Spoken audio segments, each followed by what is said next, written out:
Picking your spouse is the most important decision you will make in your entire life. The two big things that I tell my guys when you're gone, you have two options. Option one is to fly in her friends every weekend. Mm, Okay. okay. Option her friends or her mother. Right. Okay.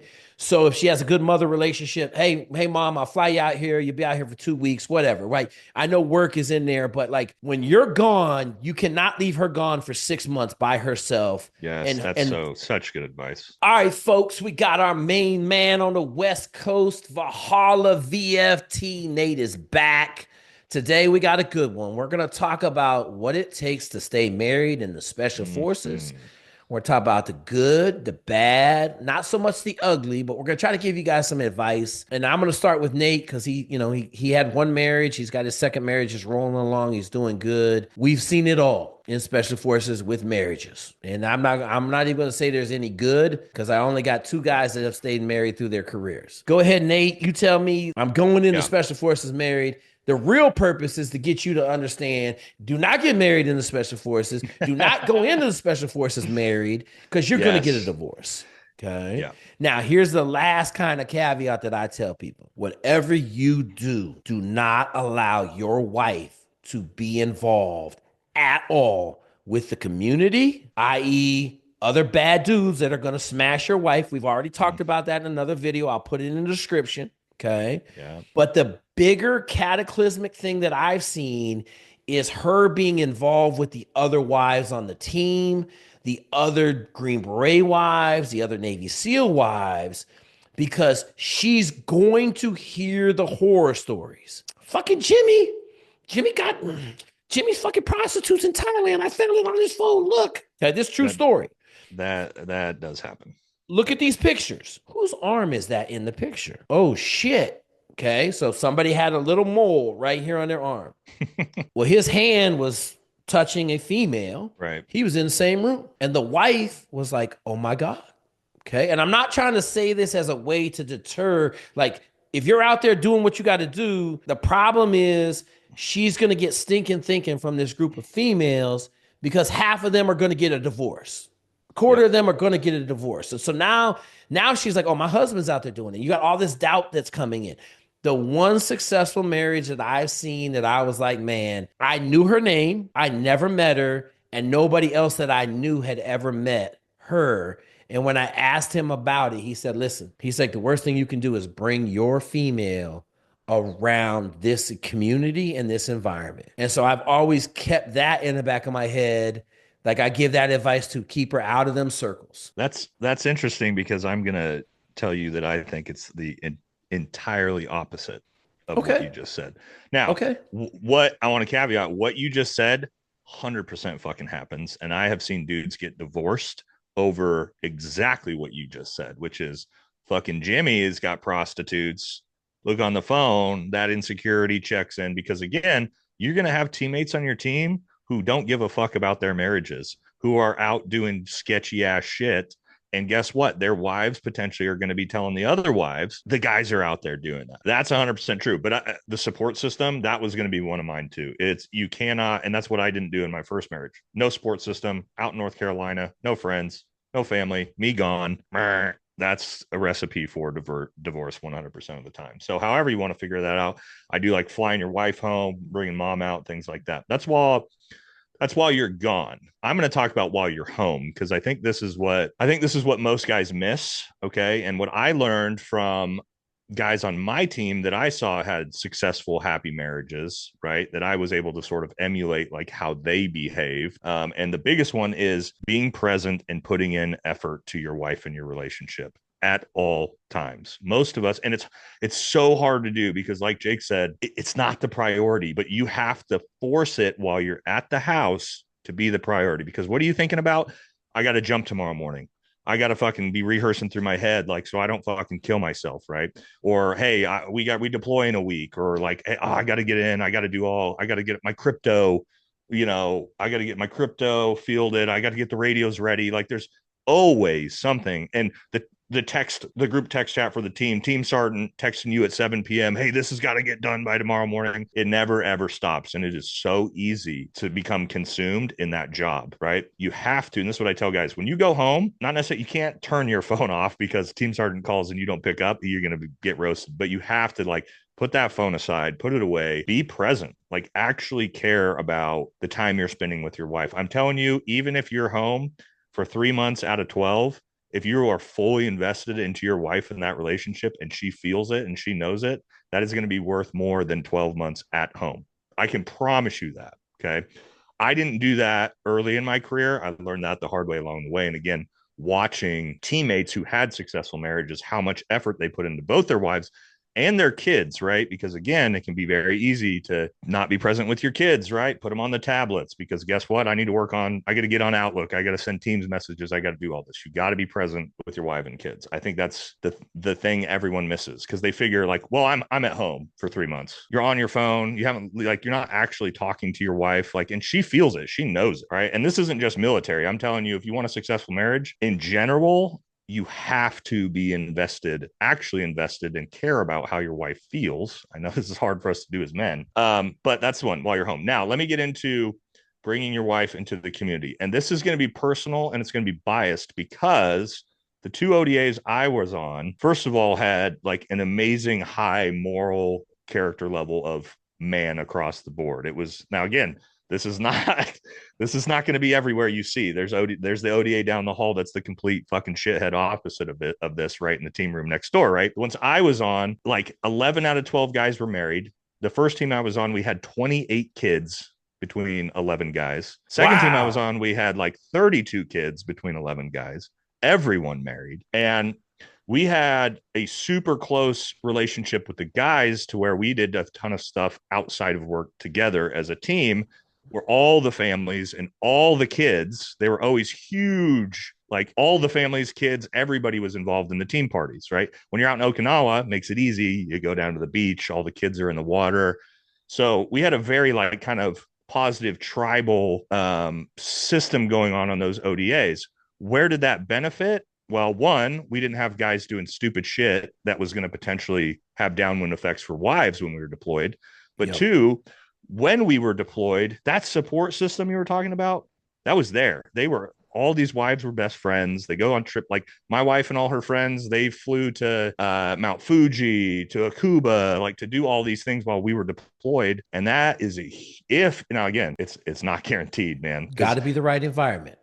there's a high likelihood that if you get your wife around those other SF wives, it's going to cause a shit ton of problems. But if you are in a system and you have a good team and you have good high quality wives too, that is the best possible thing you can get. But again, that's really just the support system we're talking about, right? So I And just want to caveat on that. Like, I don't disagree with you, Jake. That like, I've seen it with guys I know. Like, I've seen the wives like, hey, look at this picture. Hey, look at these texts. Your husband's involved, not me, but I've seen that happen, and I've seen marriages get burned over wives being involved that way. and so let me ask you this, Nate, because you told me in the past that second ODA you were on, the average age was 35, 40 years old. How old was it? I was 37, and I was like this. I was one of the youngest guys on the team. So So, we had six guys over 40. Our oldest guy was 45, and I think our youngest guy, who was our baby, was our captain,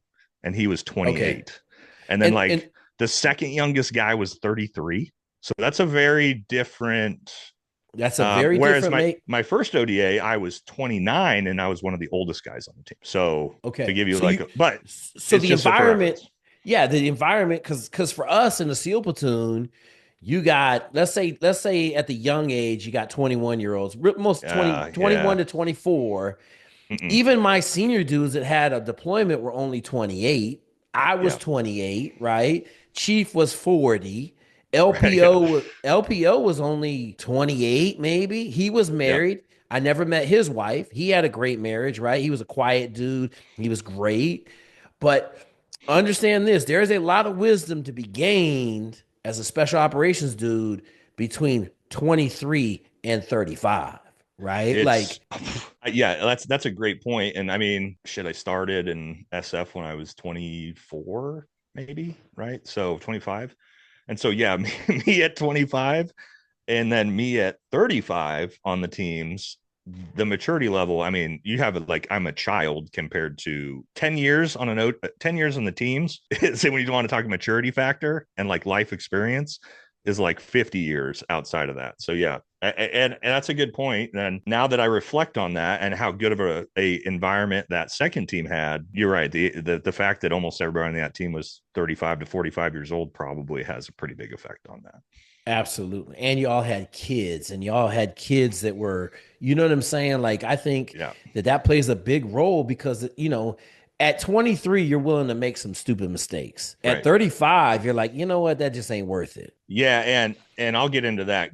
I think getting married once you're like 3, 4 years into a team, your career is established, your partner knows what your job is much different than if you're married and you decide you want to go become a Navy SEAL or a Green Beret. And your wife did not necessarily agree to that life before you made that decision. My first marriage, right, is that relationship was before I decided to join the military. But statistically, I just want to talk about, I don't know the actual like statistical number, but like Jake said, the odds of the number of guys I know that, let's say, came into the military married and did an entire career in SF or the SEAL teams and stayed married with that same partner, I know maybe a handful out of the hundreds of guys I know. Yeah, like Jake said too. So statistically, the reality is you are likelihood that you can become a Navy SEAL or a Green Beret. It's about the same likelihood that you're going to stay married, which is incredibly, incredibly low. Now, that doesn't mean that it's not doable because a lot of guys, again, I'm remarried, right? A lot of guys that get remarried, those second marriages actually do work in the career because you learn all these lessons. My own first marriage, again, I came in already in a relationship, married, and then got into the Q course and got selected, and now I'm the shit, right? And I just not really putting any effort into the relationship, don't give a shit. I'm gone all the time. Only thing I care about is becoming a Green Beret. Lo and behold, I get out of SEER school, which is kind of towards the back half, or maybe in the middle, towards the back half of our course. I get out of the prisoner of war camps, emaciated, beat to shit, mentally fucked up, haven't slept in 4 days. Get back to my apartment, and my apartment is empty. My dog's gone, and my ex-wife is gone. She left me. Reality is, like, I look back on that now, and it was like, yeah, no shit, she left me. Like, I put in zero effort. I didn't try at all. Like, I was gone all the time. So a big part of the reason so many guys get divorced, your wife is no longer the priority, and she almost can't be. And that's the two-pronged problem. Is I tell people, like, your wife and kids, they have to be the priority for you to stay together, and they're not going to be the priority because you're not going to become a Navy SEAL or a Green Beret if, like, your new wife is that beret and that trident. Like, that's your wife, right? So that's what I would say, just for me personally, is like, understand the likelihood before we get into talking about ways that can help you understand the reality. You choose to go down this path, you are most likely going to get divorced. And before I turn back over to Jake, this is the quote that they say, everybody says, when you graduate the Special Forces qualification course, you're issued three things: a Green Beret, a Harley Davidson, and a divorce. Right? That is not, that saying's out there for a reason. You hit it on the head, right? I tell everybody the same thing. If you go to become a gunfighter, there is only one thing that you can be, and that's a gunfighter. And that's a gunfighter 24 hours a day, 7 days a week, for the rest of your life, as long as you're in the gunfighting profession. And the reason is, if you lose a gunfight, you get killed, right? There are no second places. Like, I'll never, we check in the SEAL team, there's no second place in a gunfight, bro. There's a winner and a dead dude, okay? So what happens is, to keep your proficiency, to keep your gun tuned up, and I use gun as parachuting, diving, all of the stuff that can kill you, you have to give 100% to that. And the logic that I've seen 1,000 times, and I'm gonna tell a story that I think, like, hits it on the head 100%. If you don't give 100%, then analogy that I use, what I saw the guys in my platoon saying all the time: I can't be a husband or a father if I'm dead. Yeah.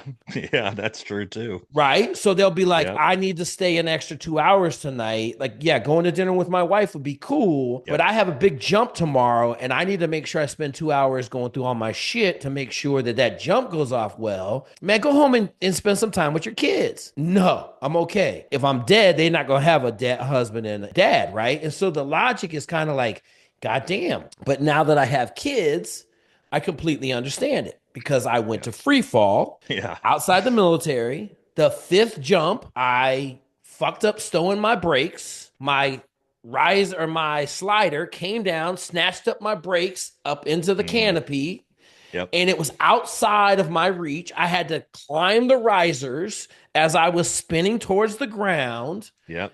and I had The the rest death of my life. spiral. Yep. Yeah, I had the rest of my life to unfuck the problem. And Yep. I came home and I said to my wife, I said, "Listen, we had just had we had a 2 year old and a newborn." I said, "Listen, I apologize to you right now. I am going to disappear for a month to get this free fall qualification because I got to go jump on the TV show in 2 months." I said, "I want you to understand.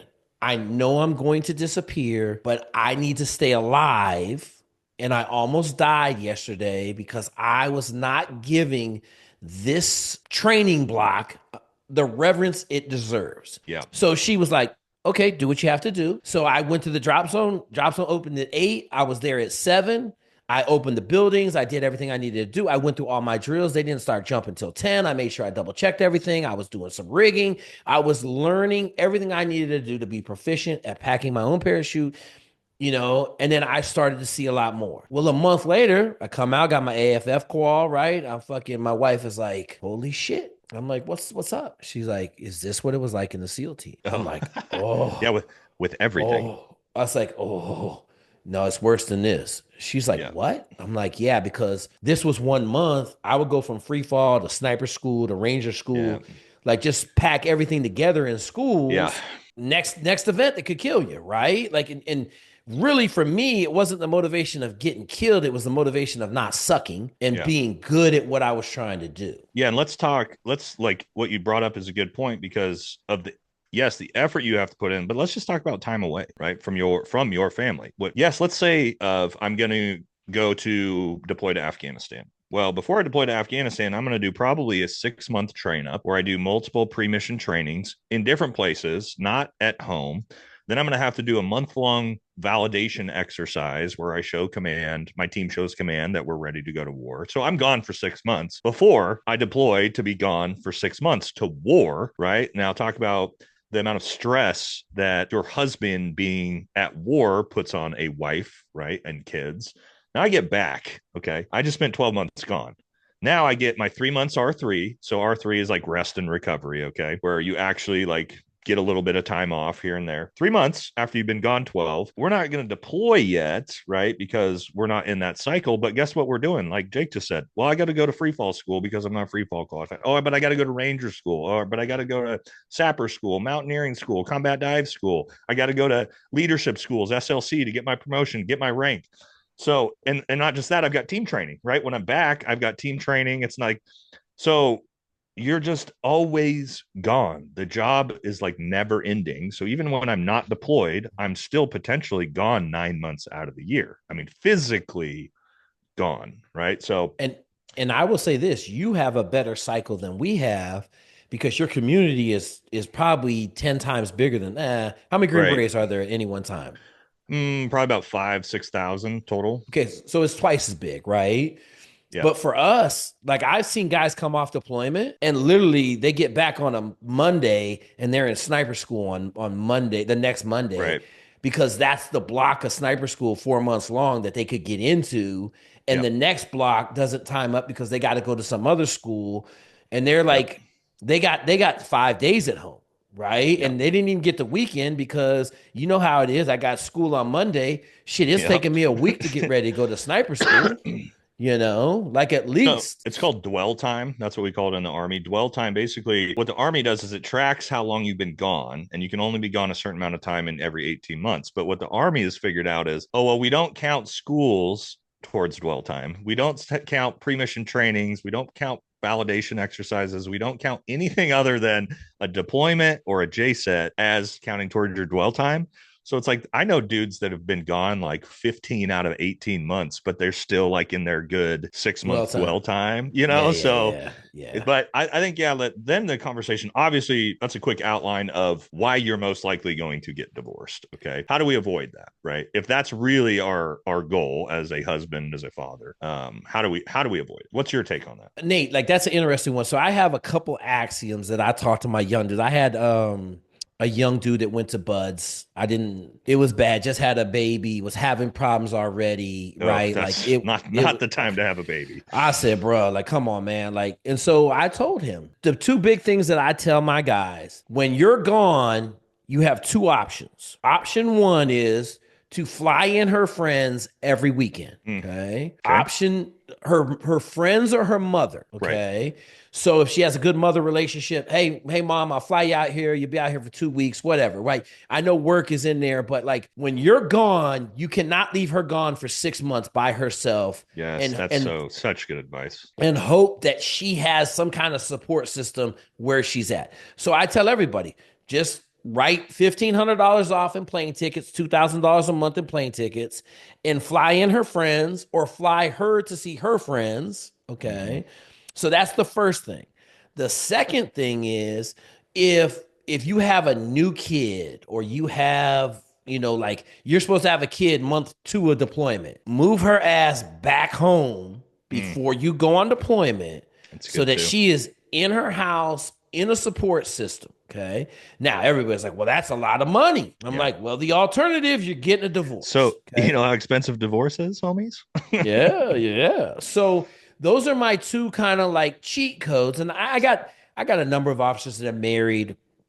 The other part of it is, I think, like you said, when you're not in your 20s, you get in your 30s, you're a lot more mature about the Right. needs of a family, but you're still going to apply the same formula. Like my dude in San Diego bought a house. He's an '04. He's killing it. 4 kids now. I asked, I said, he said, bruh, fly her mom out at least once a quarter for 2 weeks. And he's like, that might be the best advice you ever gave me. Right. And he's been Yeah. married a long time.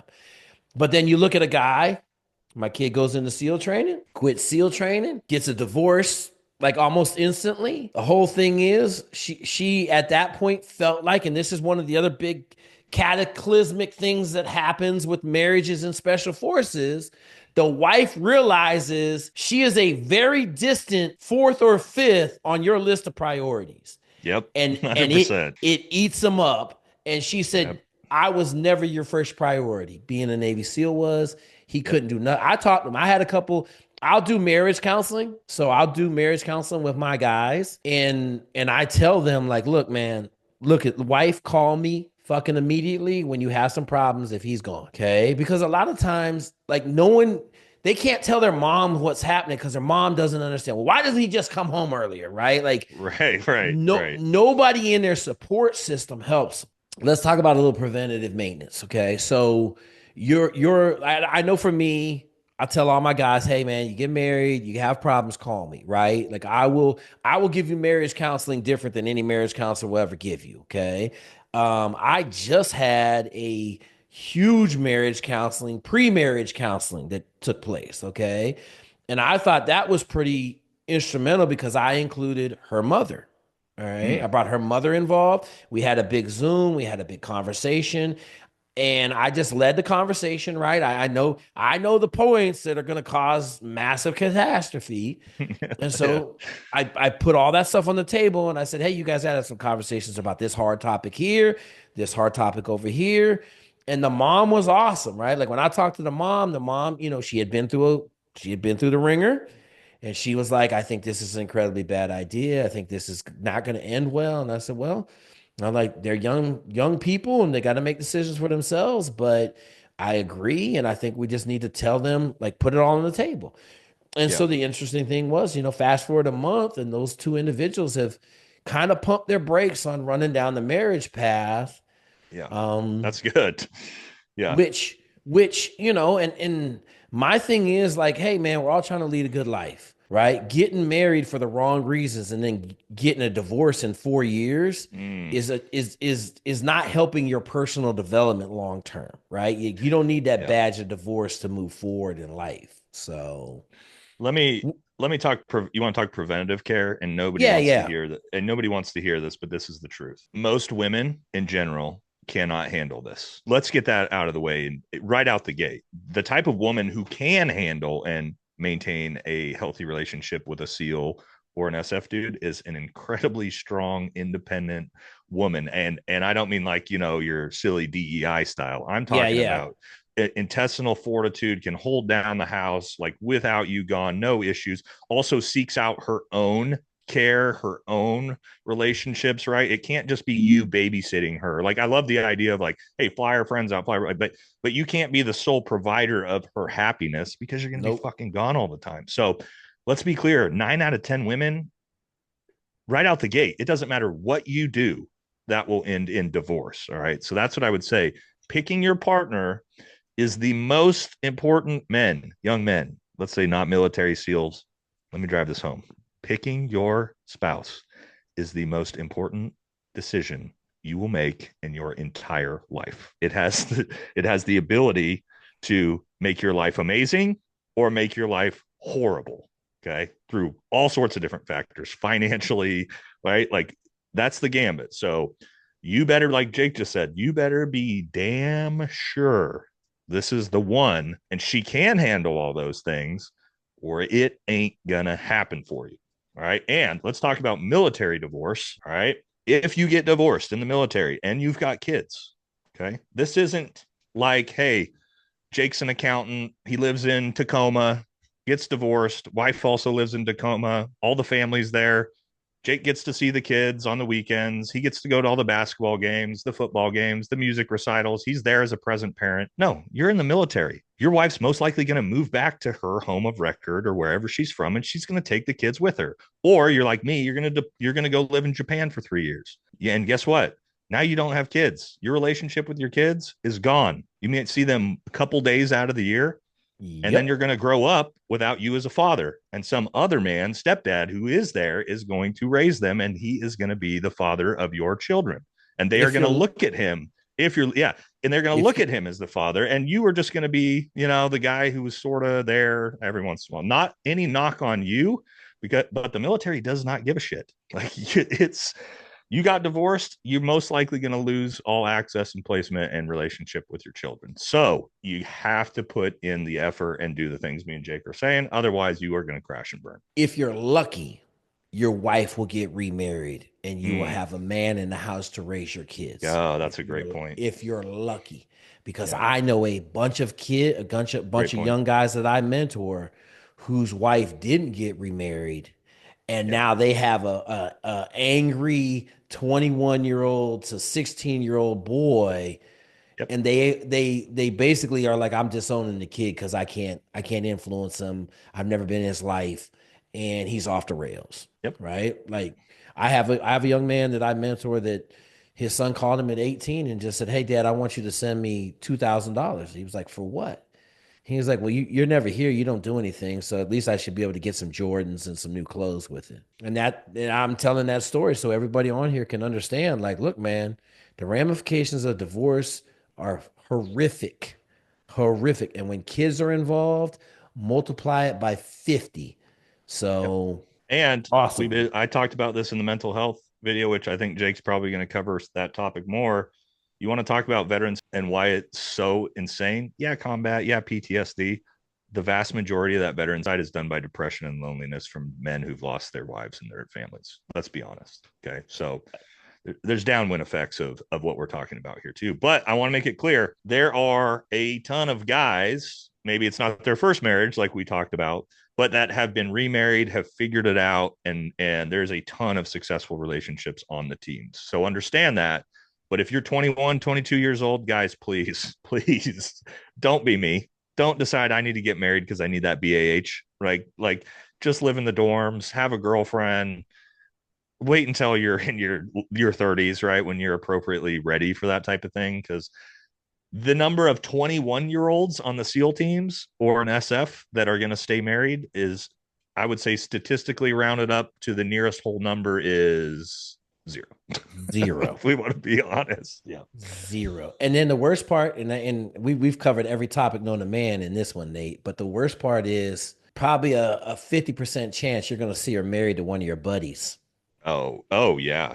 Oh, Okay.